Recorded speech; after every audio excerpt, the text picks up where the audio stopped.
The people who internalize the motto of, "I do not believe unless I see," think that the realm of existence is made up of only material things that they perceive. By acting upon this, they deny the existence of angels and try to extinguish this truth, which is as bright as the sun, by such similar insane delusions. Since belief in angels is an indispensable rule of Islamic belief, it is, of course, very important and precious. By making this work, our aim is to silence disbelievers and refute their insane delusions by proving the truth of belief in angels, which was informed by the Quran and the Prophet Muhammad, peace be upon him, with rationale, aqli, and reported, naqli, evidences, and also to service for the strengthening the belief of believers in angels. Help and grace are from Allah. Now let us look at the evidences that prove the existence of angels.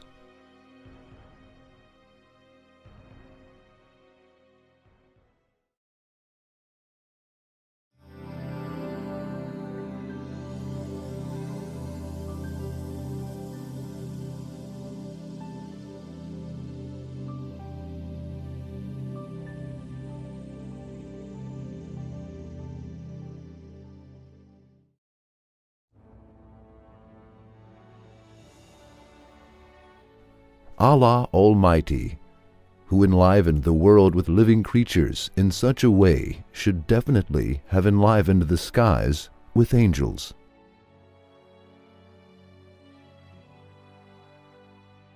The fact that the world is a dwelling place for so many living beings and is full of living creatures, as there is no empty place in any corner of its land and seas, though it is small, proves that the stars of skies are not empty either. Those stars are enlivened with living beings just like the world, and filled up with creatures and inhabitants suitable to its living conditions. We can understand this proof better with the following example.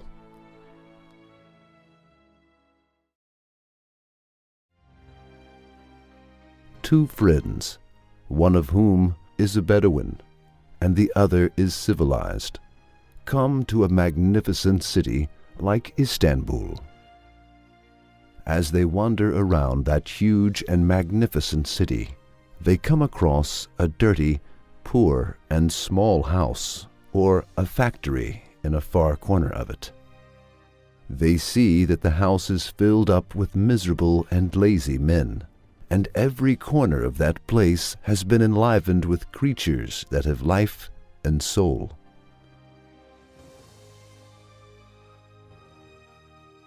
However, they have different foods and life conditions peculiar to them. While some eat plant only, some eat fish, and others eat a different kind of thing.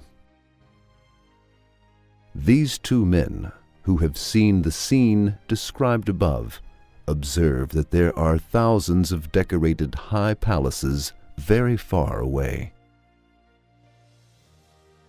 These two men cannot see the inhabitants of that place because of the distance or their weakness of sight.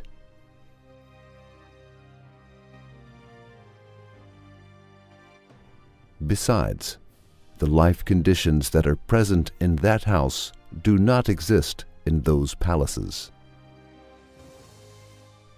One of them, who is the Bedouin, says, "Those palaces and mansions are empty and have no living creatures, since there is no sign of life and living conditions there." By thinking so, he makes the most nonsense speech ever. The second man says, "O miserable person, as you see, that small house is filled up with living creatures. Life spurts from its every corner. There is someone who refreshes them in every moment. He takes a caravan from there and sends a new one every day. He directs them wisely. Look, there is no empty place in any part of this house. Every corner has been enlivened with living creatures. Is it at all possible that the neat city seen from away, sapient decorations and artful palaces, have no peculiar sublime inhabitants, and those palaces be left empty? Definitely, those palaces are completely full and have life conditions appropriate for those who live within them. Yes, they may eat different food.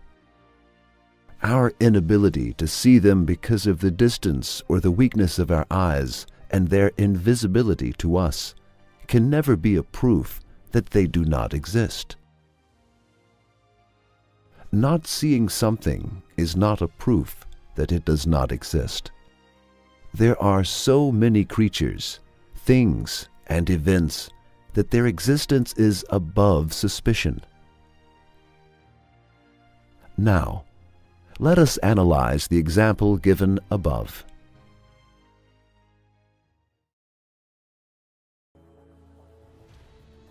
The magnificent city that is compared to Istanbul in the example is this realm and universe. One of those two men is a denier and an unbeliever. The other is a believer and a Muslim. The small house in the city is our residence and home, the world. The high palaces and decorated mansions which are seen from away are the stars, suns, and other planets of the skies.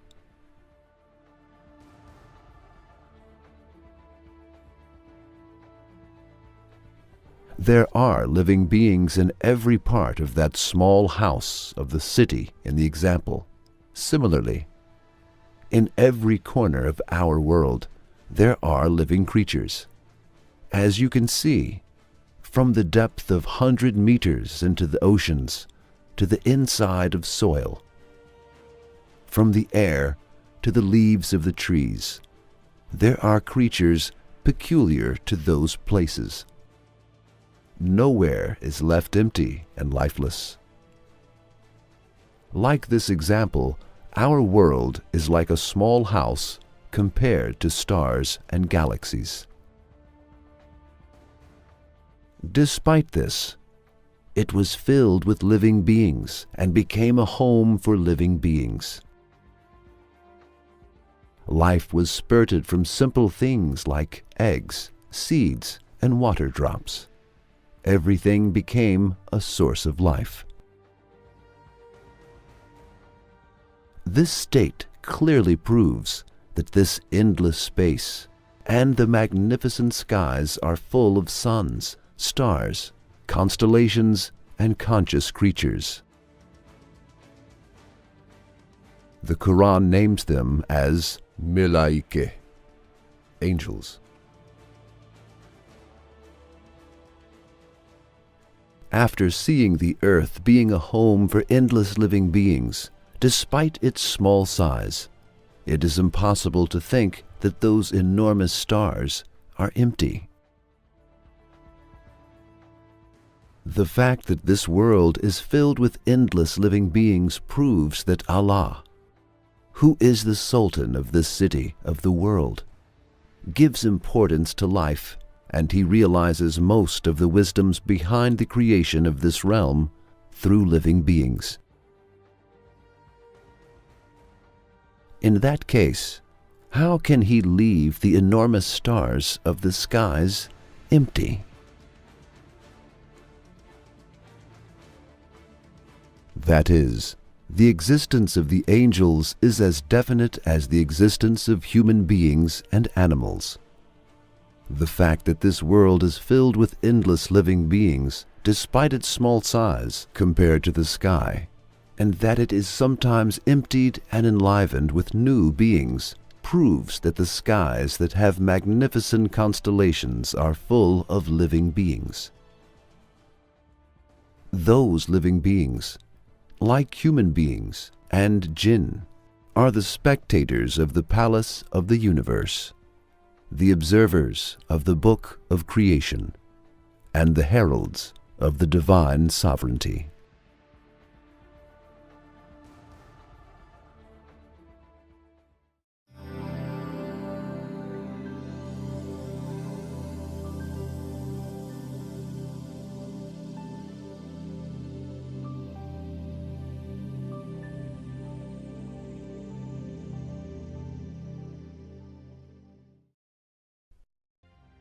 Why is a book written? Of course, for reading. Then why is a picture drawn or painted? Of course, for viewing. Or why is an exhibition held? Of course, for the visitors. In that case, we can say that writing a book which is not going to be read, drawing a picture which will not be displayed, and holding an exhibition without visitors is meaningless and nonsensical. Now let us ask a question. You see a book which has been written by a very wise author. Do you ever doubt whether it will be read or not? Of course not.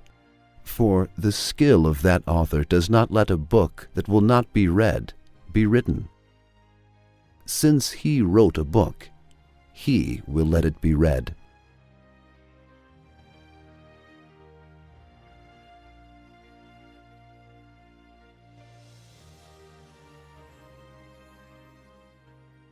Or you see a very skillful artist that has made a splendid picture.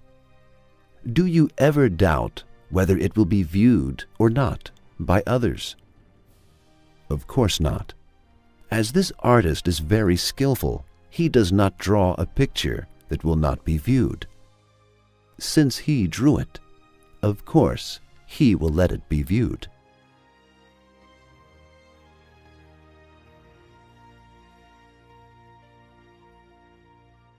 Or imagine a person who is a very talented organizer, holding an exhibition. Is it at all possible that this exhibition will be opened without any visitors? Of course not, because an exhibition is held for visitors and excursion. Without them, such an exhibition has no value. And if they do not visit, opening these exhibitions and organizing them would be meaningless. Of course, the wisdom and talent of this organizer will not let the occurrence of such meaninglessness occur. After those thoughts, we can reach a conclusion as follows. A book which is written by a famous author requires readers. A picture which is drawn by a skillful person requires admirers and viewers. And an exhibition fair, which is held by a talented organizer, requires the existence of visitors.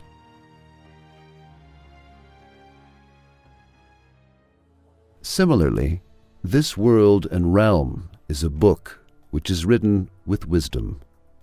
It is an artful picture. It is a bazaar prepared on the way of its guests and an exhibition opened for visitors. Of course, there is a need for creatures that will read the book of this realm and meditate the meanings within it. Now, let us read the book of Flower. What did its author write within it? Which names are manifest on it? The name of Allah, Al-Ba'ith, is manifested by a flower's coming out of the soil. The name of Allah, Al-Falik, the cleaver, is manifested by a seed's being cleaved The name of Allah, Al-Mulvin, is manifested by a flower's being colored. The name of Allah, Al-Muzayyin, is manifested by a flower's being ornamented. The name of Allah, Al-Muhyi, is manifested by a flower's having life to a certain extent. The names of Allah, Al-Musawwir and Al-Bari, are manifested by a flower's shape. The names of Allah, Al-Razak, Al-Rahman, Al-Karim, Al-Munim, and Al-Muqit, are manifested by a flower's being nourished. The names of Allah, Al-Wahid, El-Ehad, and Al-Fard, are manifested by a flower's resembling similar flowers. The name of Allah, Al-Halik, is manifested by a flower's being created. The name of Allah, Al-Mumit, is manifested by a flower's death. The name of Allah, Al-Hakim, is manifested by a flower's being given many benefits. The name of Allah, Al-Qudus, is manifested by a flower's being clean, and many other names that we cannot finish by counting.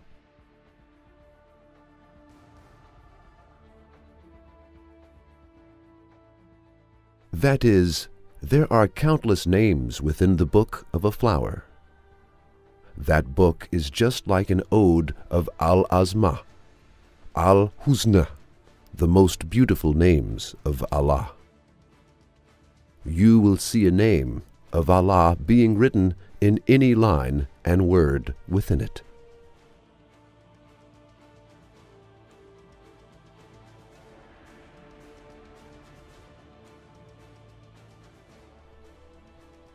Then, what is our rule? Our rule is as follows. A book is written for reading. Writing a book which is not going to be read by anyone is nonsensical and meaningless. Since every book is written for the purpose of reading, discussing, and meditating, who will read, discuss, and meditate the divine names of this book of flower, which has been written with wisdom? It is clear that humans and jinn do not and cannot perform this task properly. Now, think of the books written under the seas, in the soil, and in the lamps of heavens. The sight of humans and jinn cannot even reach those places. Then how can they read, discuss, and meditate the books written there? Then, in order to deny the existence of angels, 1. God forbid, it is necessary to deny the wisdom of Allah, and again, God forbid to accept that He is doing unnecessary things. Once this insane delusion is accepted, all of these creatures and the universe, which have been created with thousands of wisdoms, will humiliate and blind the person who denies it.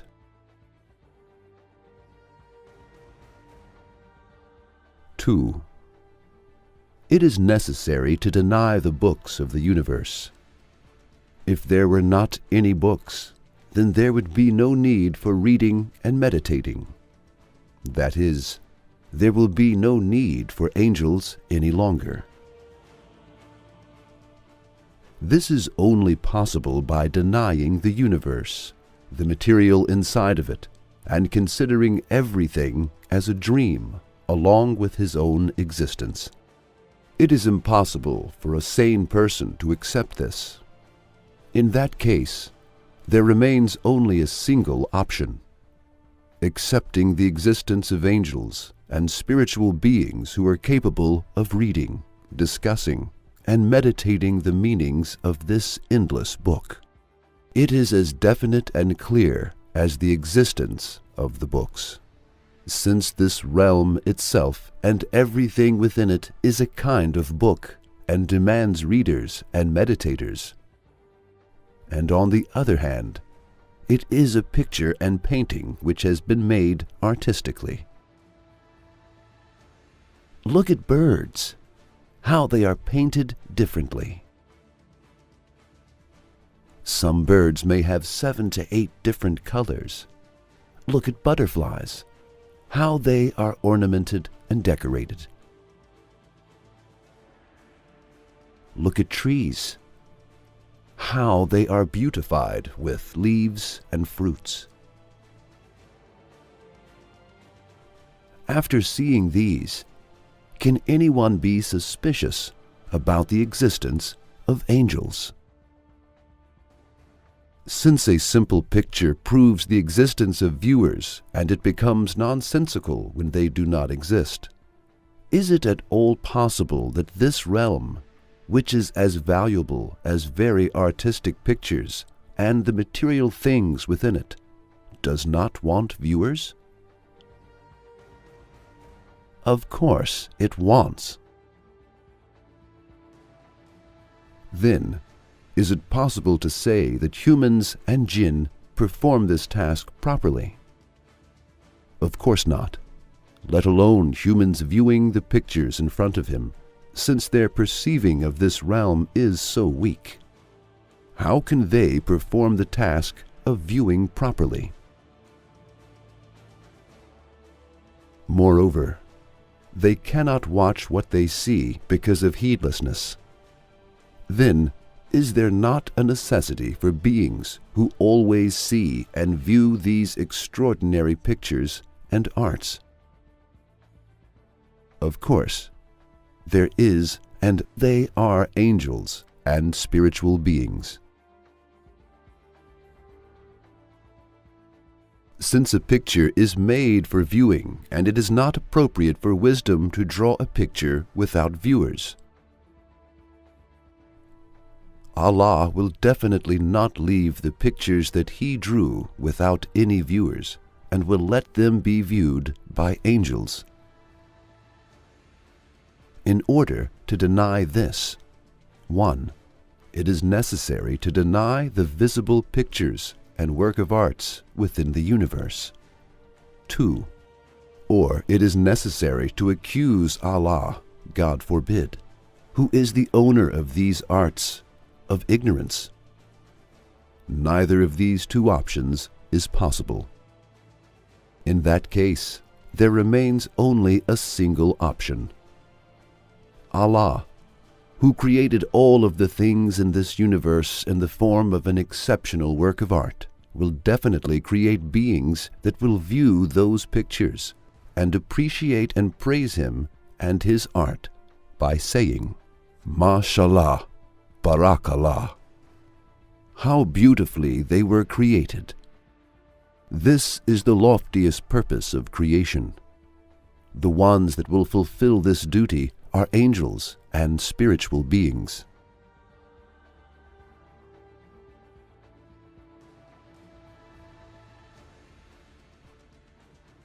When we see the universe as a book, the existence of angels that will read it and meditate the meanings in it becomes necessary.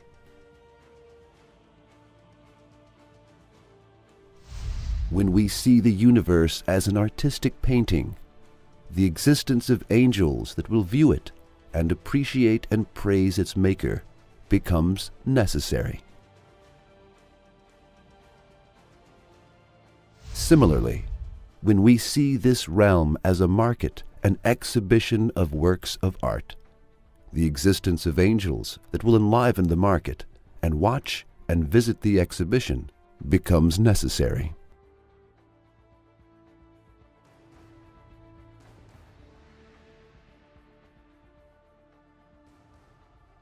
To sum up, that Allah decorated this universe with innumerable fine arts, perfect adornments, significant beauties, and wise embroidery demands clearly the views and the existence of meditators and appreciators. Beauty necessitates a lover. Similarly, this endless, beautiful art necessitates the existence of angels and spiritual beings that are its lovers.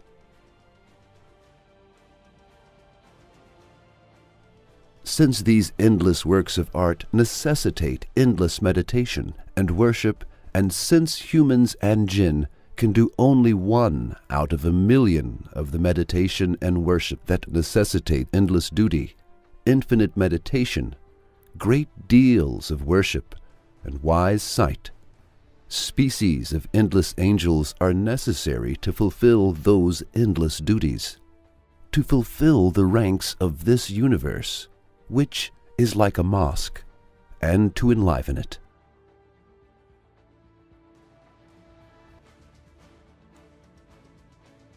Indeed, a group of the spiritual beings and angels are present in every part of the universe, each charged with a duty of worship. They view this realm and meditate it with divine permission. They fulfill many duties that humans and jinn do not fulfill.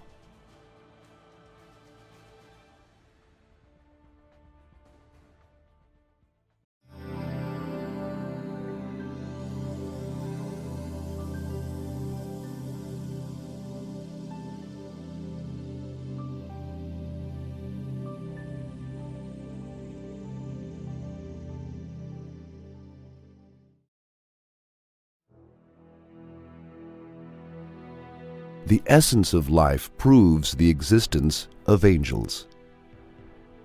The essence and value of life is a proof that the skies cannot be empty of angels and spiritual beings. It is as follows. Life is the most important cause of this universe. It is the utmost result of it. It is the most wonderful art of this realm in terms of its value and essence. It is the utmost benefaction and the most perfect result of it. A lifeless material which is even as big as a mountain would be an orphan, poor and lonely. Its relationship is only with the place it is located in and the things that intervene within it. In this regard, nothing in the universe is non-existent when compared with that mountain, because it has neither a life, so that it can have a relation with it, nor a mind to be concerned with the materials of it. Now, look at the tiny body of a honeybee. The moment life enters into it, it establishes such a relation with the whole universe, and it starts to have such a trade with the whole universe, mostly with the plants and flowers of the earth, that it may virtually speak as follows. This earth is my garden and land of trade. This bee establishes a kind of friendship with the earth, thanks to life, and has a possession.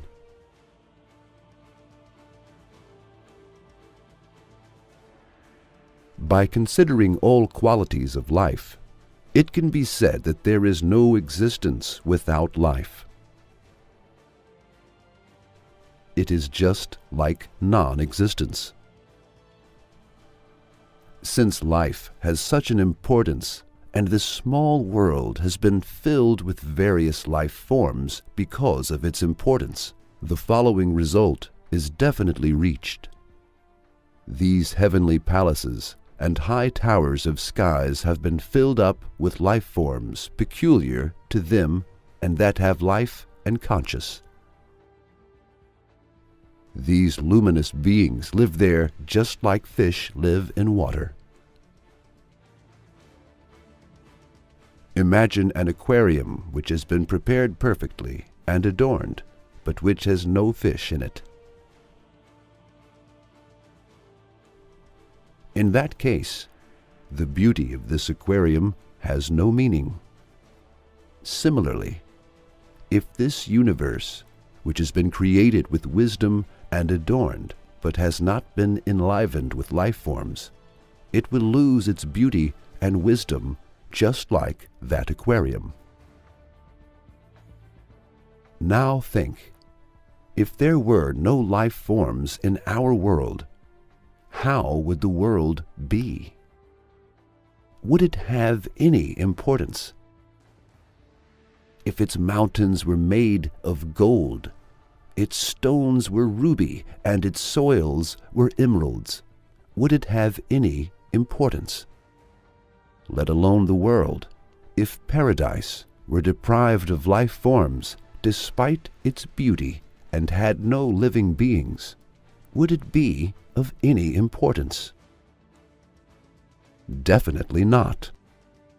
Since life is so precious and is an essential part of the existence, how can it be said that the skies are empty and lifeless? Is it possible that Allah Almighty, who gave so much importance to life and who is enlivening it with life forms every moment with so many important results, would let the stars be empty and unadorned? Would His wisdom let that be so? Definitely not. For this reason, He created beings known as angels and spiritual beings, and made them the inhabitants and viewers of those places.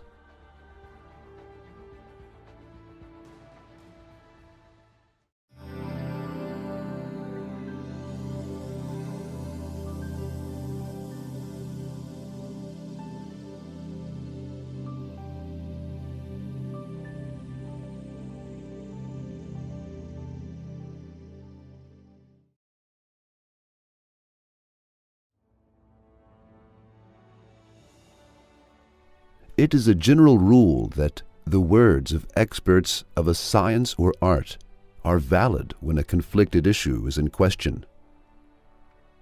No matter how genius a person is, his word has no value when he is not from that science or that field of art.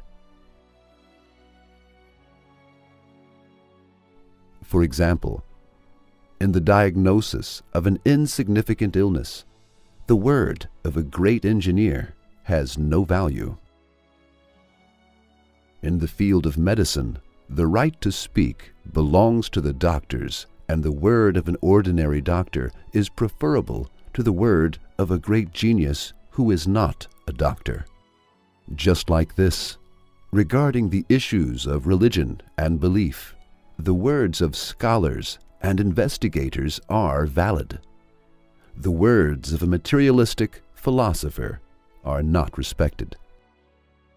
Especially the unbelief expression of a great philosopher who devoted himself to material things and detached himself from spirituality, and as a result became blind and dull in the face of the light, has no value and is considered insignificant by religion.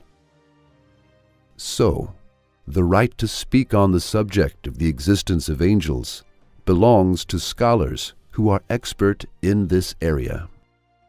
All of them come to an agreement on the subject of the existence of angels. What force can refute their claim and overrule them? Yes, the belief in angels which we elaborate is such a subject that all prophets informed and taught about them to their people. All divine religions accepted their existence.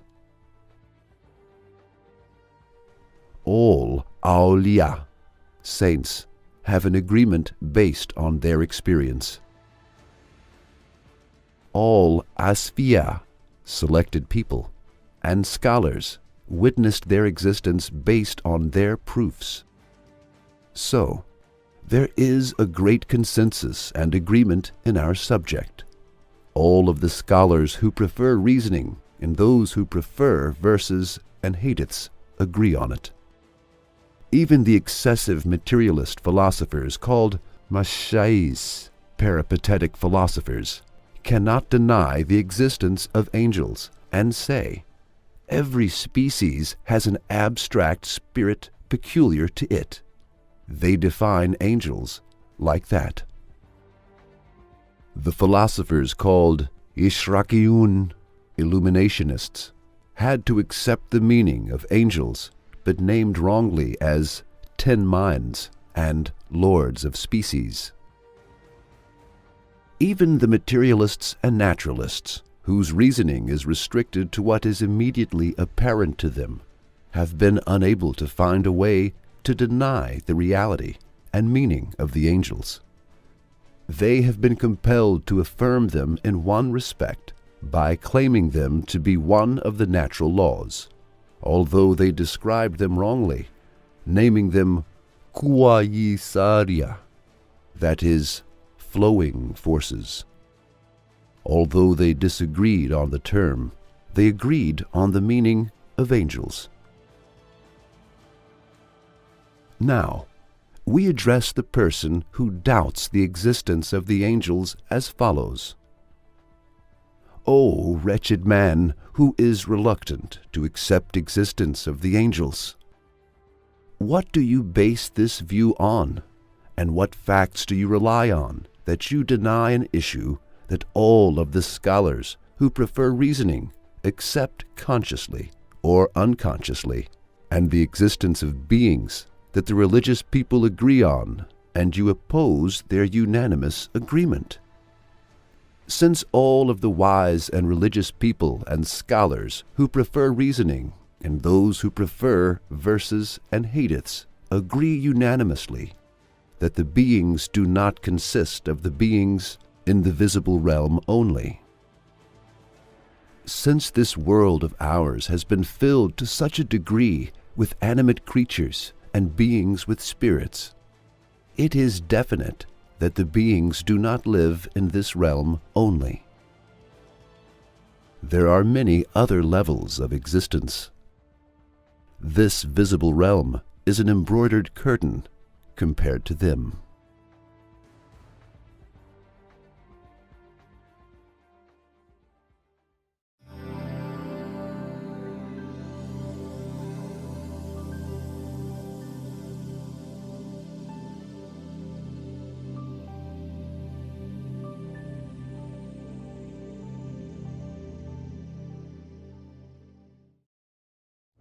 Denial in the face of proving has no value at all and has very little strength.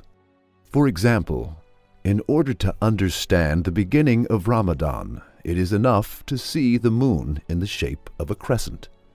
So, when two people prove the existence of the crescent moon by saying that we have seen it, which is an indicator of the beginning of Ramadan, but as opposed to them, thousands of notables and scholars deny them by saying, we haven't, then their denial would be insignificant and have no strength. And regardless of their denial, it will be accepted that Ramadan has started. That is, the word of two people, we have seen it, instead of the word of 1,000 people saying, we haven't, will be preferred. The explanation of this truth is as follows. Proving supports one another and becomes strong. On the other hand, there is no difference in denial, even if it is made by 1 or 1,000. Deniers remain alone. The person who proves does not look at his own self and thought. He looks at the outside and judges based on truth. For example, someone says, there is a moon in the sky. His friend proves it and sees the same. they come together and become strong. On the other hand, when denial is in question, looking at outside and giving judgment according to the truth is not possible. In denial, there is only judging by thoughts and suspicion. A denial which is not personal and which is not based on a special place cannot be proven, is a famous rule. For example, if I say, there exists coconut in the world, and you say, they do not exist, I can easily prove my claim by showing a single coconut. However, in order to prove its non-existence, you must search, look, and see every corner of the world so that you can say, there are none. If you said, there are not any, you would judge without looking at truth and based on only personal thought and suspicion, which has no value or strength.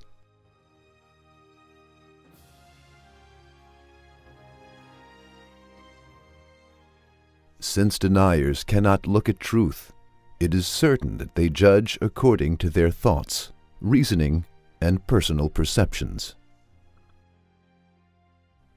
Of course, the people who deny cannot support or help each other because causes and reasons that prevent them from seeing the truth are different from one another. For example, some groups of people who deny the existence of the crescent moon in our example would say, we were sleeping. Another group could say, we could not see since it was cloudy.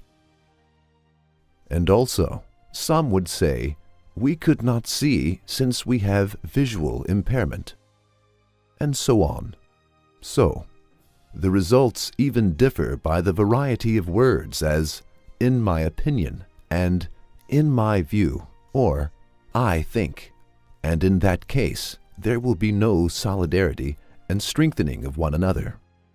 Everyone can say, I do not see, or I do not believe. However, none could say, there is not. If someone said, he would tell a lie as big as the world related to belief, which is connected to the entire universe. In short, the result in proving is one. It looks at the external and truth, but does not act by its own thought and self. Because of this, there is a solidarity and strengthening of one another. In denial, looking at the external and truth is not in question. There is a judgment according soul and apprehension. For this reason, they cannot give strength to one another. At this point of truth, the majority of unbelievers and deniers have no value in the subject of belief related to the existence of angels. They cannot harm the belief of a believer because they cannot prove their denials and cannot, do not, and will not see the truth. They judge by their own thoughts.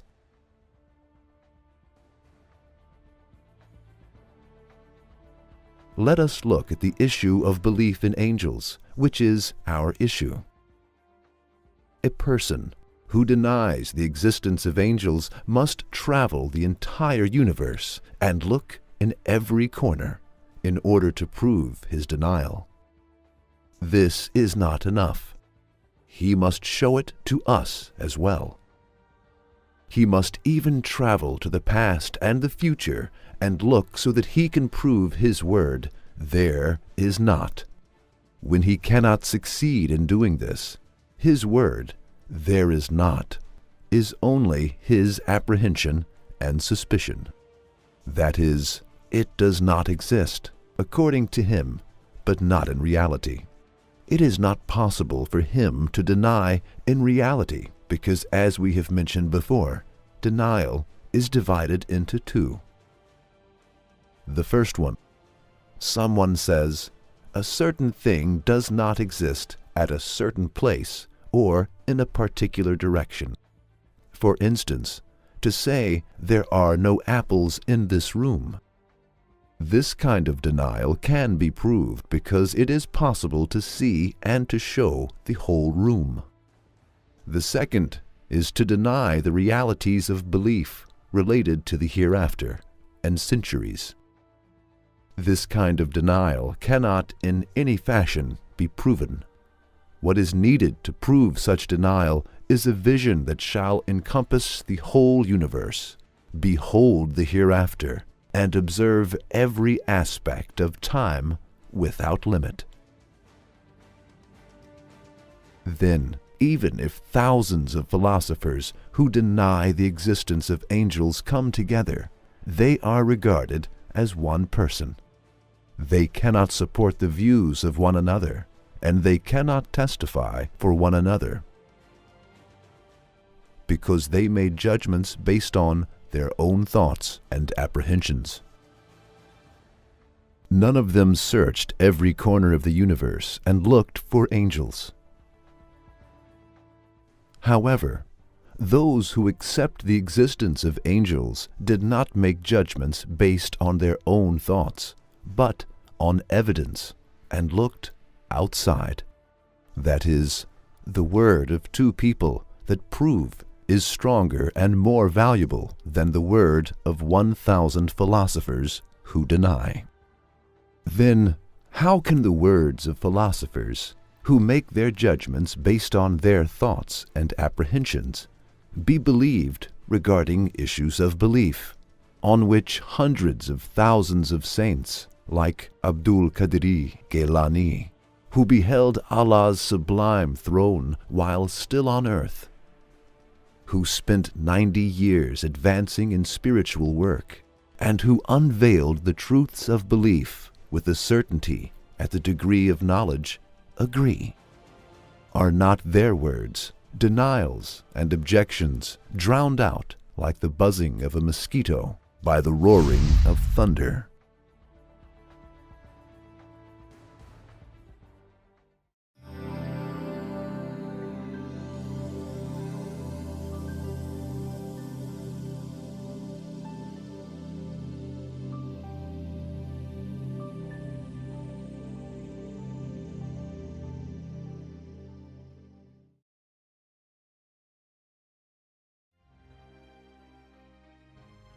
The existence of angels is a kind of subject that when the existence of a single one is proved, then the existence of its kind is accepted.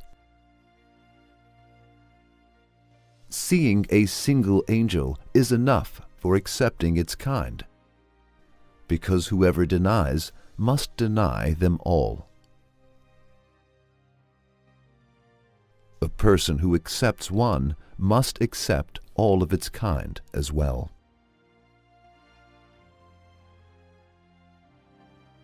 Then, in order to deny the existence of angels, it is necessary to deny the sources of pride in mankind, who are the prophets, saints, and selected people, and the others, and to deny their statements claiming that they met angels from the time of Hazrat Adam, peace be upon him, up to now, and to ignore their statements. This is not something possible to accept for a sane person.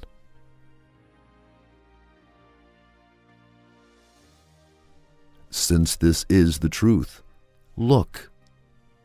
Do you not see and hear that from the time of Hazrat Adam, peace be upon him, up to now, thousands of people whose place and time are different declared that they met angels, and what they said and informed about have been found consistent. Since a person's meeting with a single angel is enough to prove the existence of all angels, how else can the agreement of thousands whose agreement on falsity is not possible on the same subject be explained but by the existence of angels?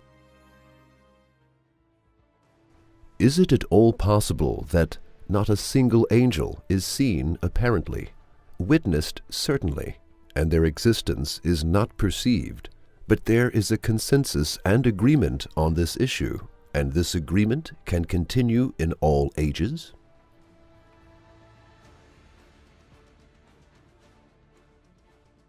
Is it at all possible that a groundless apprehension and a false assumption can exist, continue, and survive in all human revolutions and beliefs of all humans? Is it at all possible that the acknowledgement that was constituted by the consensus and agreement of companions of religion is not a belief which is based on observation and evidence?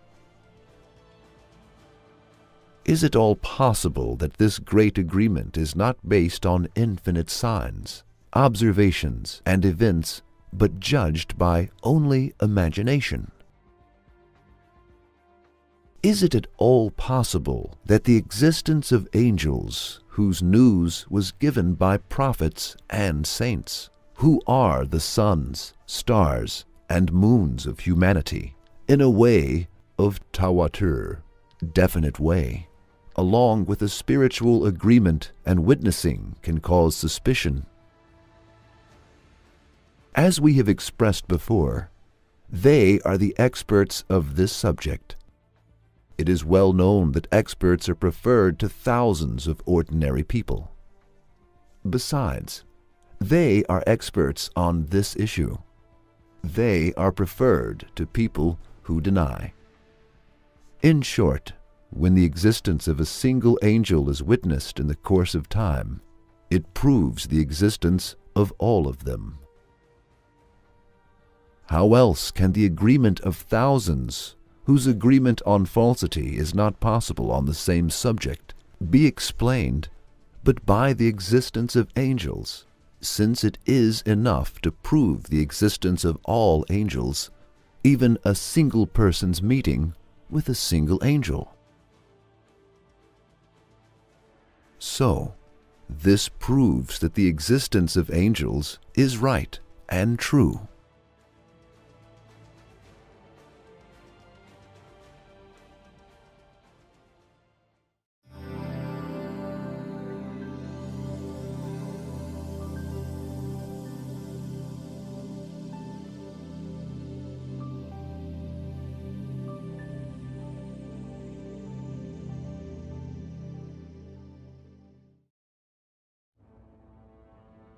It is possible and true to use all of the evidences that prove the existence of Allah in order to prove the existence of angels. Since Allah exists, the existence of angels is compulsory.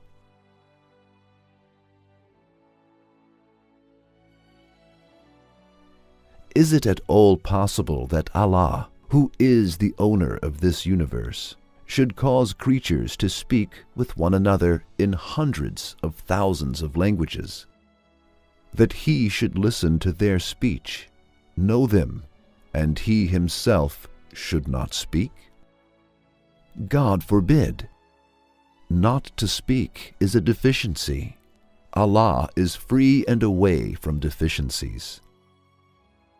Since He spoke, He definitely created angels that would communicate with Him, because Allah talked to His human prophets through angels.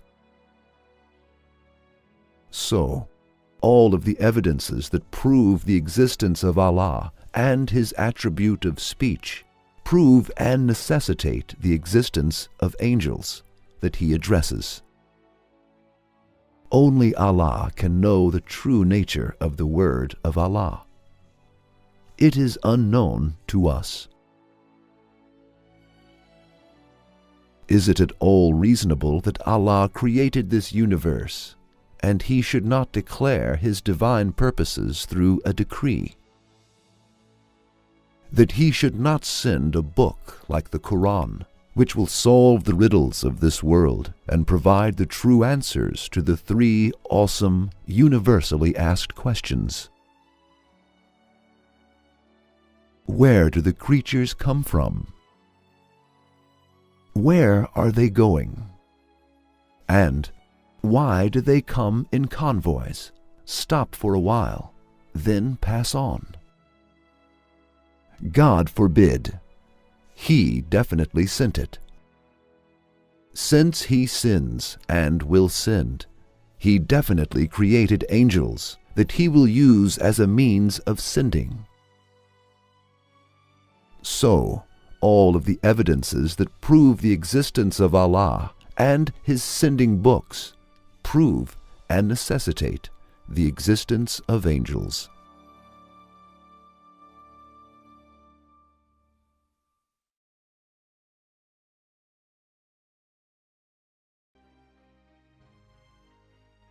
Is it at all possible and reasonable that Allah Almighty made this universe a permanent book to show His names, and placed meanings in a letter like a word, in a word like a line, in a line like a page, and in a page like a book?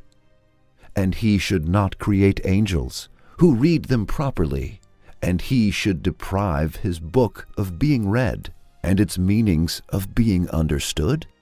God forbid. So, the existence of Allah and the purposes of the creation of this realm necessitate the existence of angels.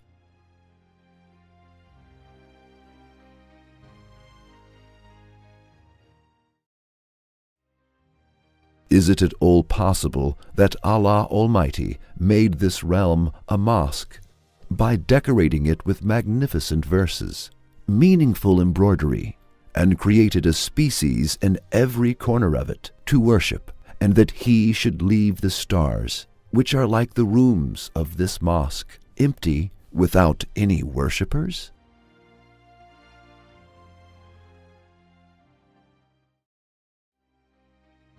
Is it at all possible that Allah Almighty created this universe as a place of feast and travel, placed His endless bounties in various forms in order to show the beauty of His mercy and compassion, the perfection of His lordship, and to make men and jinn praise and thank Him, and He should not talk to His guests in the feast through His messengers? He should not inform them about their duties of praise and worship? And those messengers should not be angels, but other beings? God forbid. So, all of the evidences that prove the existence of Allah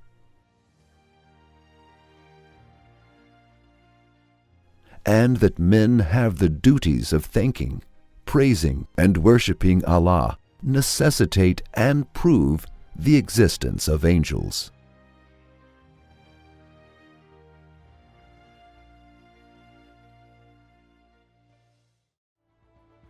Is it at all possible that an artist who likes his art, wants it to be liked and appreciated by others, wants to make himself known and loved through each of his arts, and that he decorates the universe with antique arts like this in order to show all kinds of spiritual beauties, should not talk to some great men who are the commanders of living beings in the universe through His messengers and inform them about the perfection of His art? And he should leave his fine arts without appreciation, His beautiful names without any praise, and His being known and loved without any response?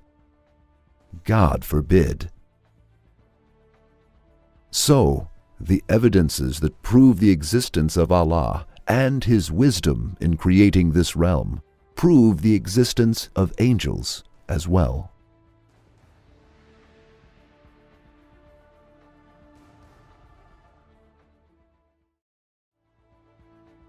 Is it at all possible that the glorious monarch, who continuously fills and empties the earth with living beings and inhabits this world of ours with conscious creatures in order to make Himself known, worshipped, and glorified, should leave the heavens and earth empty and vacant, and not create inhabitants suitable to them and settle them in those lofty palaces, that in his most extensive lands he should leave the sovereignty of his lordship, without servants, functionaries, envoys, and majesty, without lieutenants, supervisors, spectators, worshippers, and subjects?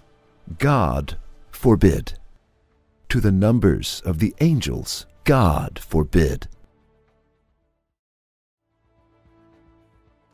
Is it at all possible that Allah should write the universe in the form of a book, inscribe the entire life stories of trees in all their seeds, and write within the seeds of grasses and plants all their vital duties, and record precisely the lives of conscious beings in their memories as tiny as mustard seeds, and preserve with innumerable photographs all the actions and events in all his dominions and all the eras of his sovereignty, and create mighty heaven and hell and the supreme scales of justice for the manifestation and realization of justice, wisdom, and mercy, the basis of his lordship, then not have written down the acts of men connected with the universe, nor have their deeds recorded so that they meet with reward or punishment,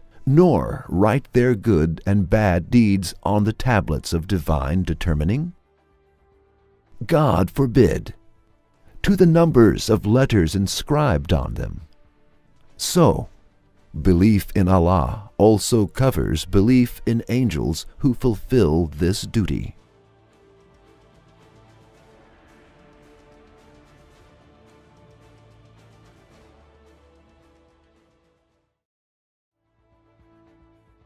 Is it at all possible that Allah should be wise and created this realm with so many wisdoms, made and created some uses and benefits in everything, and showed his wisdom by giving man's liver, which is a piece of flesh, more than 400 duties, and then should make his wisdom denied by leaving that enormous sky empty?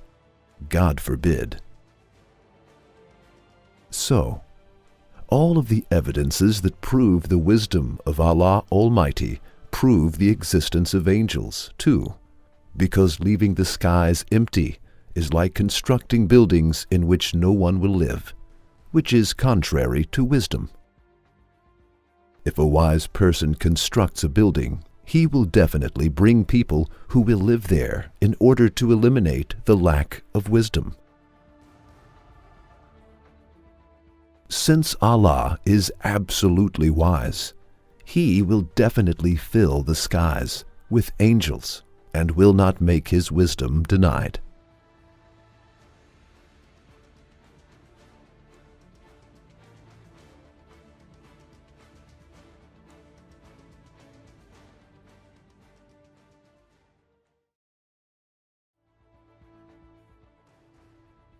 Is it at all possible that the grandeur of Sultanate appears and is shown through armies and Allah, who is the Sultan of pre-eternity and post-eternity, should not create armies of angels in order to show His Sultanate and leave His Sultanate faint and spiritless? God forbid. So, all of these evidences prove the existence of Allah, and His name, Sultan, prove the existence of angels too, because the grandeur of the Sultanate will not be seen without them.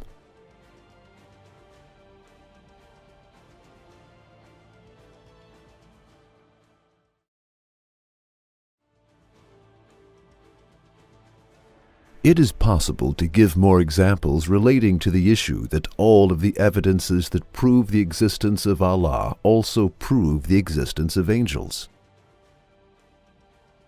However, since the issue is understood, we do not want to make more explanations and state the following as a conclusion. All of the evidences that prove the existence of Allah also prove the existence of angels and necessitate their existence. Then it will be true to say the following to prove the existence of angels. there is an order in the universe. Therefore, angels are true and real. That is, the order and system in the universe can be used to prove the existence of angels. Since there is an order in this realm, there is Allah, who established and maintains this order. An order cannot exist without the being that maintains it. Since Allah Almighty exists, the existence of angels is also obligatory, as the tens of reasons we have mentioned and have not been able to mention indicate. In conclusion, we can say by showing all of the evidences that prove the existence of Allah, His beautiful names and His holy attributes, that the existence of angels is true and real.